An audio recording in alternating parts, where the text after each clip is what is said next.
komputer mengalami perkembangan dalam beberapa generasi. Generasi pertama ditemukan pada tahun 1940 sampai 1956 menggunakan tabung vakum sebagai komponen utama, contohnya ENIAC dan UNIVAC. Generasi kedua ditemukan pada tahun 1956 sampai 1963 menggunakan transistor lebih kecil dan hemat daya dibandingkan tabung vakum. Generasi ketiga ditemukan pada tahun 1964 sampai 1971, mulai menggunakan sirkuit terpadu yang meningkatkan kecepatan dan efisiensi. Generasi keempat ditemukan pada tahun 1971 sampai sekarang menggunakan mikrosensor memungkinkan pembuatan komputer pribadi. Adapun materi kedua yaitu hardware atau perangkat keras. Perangkat keras adalah komponen fisik komputer yang dapat dilihat dan disentuh. Terbagi menjadi beberapa kategori. Yang pertama input. Input contohnya keyboard, mouse, dan scanner.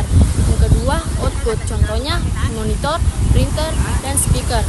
Yang ketiga processing unit, contohnya CPU atau GPU. Yang terakhir storage, contohnya HDD dan SSD. Adapun materi ketiga itu software atau perangkat lunak. Software adalah kumpulan instruksi yang mengendalikan perangkat keras, terbagi menjadi beberapa jenis. Yang pertama sistem operasi. Sistem operasi contohnya mengelola perangkat keras dan perangkat lunak, contoh Windows atau Macintosh dan Linux. Yang kedua aplikasi, yaitu software untuk tugas spesifik, contohnya Microsoft Word, Adobe, dan Photoshop. Adapun utility software yaitu alat bantu untuk pemeliharaan komputer, contohnya antivirus dan defragmentary. Yang terakhir bahasa pemrograman, yaitu alat untuk membantu software, contohnya Python atau Java dan C++. Adapun materi keempat yaitu jaringan komputer. Jaringan komputer adalah kumpulan komputer yang terhubung untuk berbagai sumber daya. Adapun jenis jaringan yaitu yang pertama LAN. LAN yaitu jaringan dalam area kecil seperti kantor. Selanjutnya WAN. WAN menghubungkan jaringan yang terpisah jarak jauh, contohnya internet. Selanjutnya MAN untuk menghubungkan jaringan dalam kota tertentu. Selanjutnya virtual private network, yaitu mengamankan koneksi melalui jalur transkripsi. Yang terakhir komponen jaringan. Komponen jaringan contohnya router. Router mengarahkan data antar jaringan. Yang kedua switch. Switch menghubungkan perangkat dalam jaringan lokal.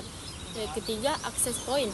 Access point untuk memungkinkan perangkat nirkabel terhubung ke jaringan. Adapun materi terakhir yaitu server. Server adalah perangkat atau sistem komputer yang menyediakan layanan atau data kepada komputer lain yang disebut client dalam sebuah jaringan. Adapun jenis-jenis server itu mencakup file server untuk penyimpanan dan berbagai file.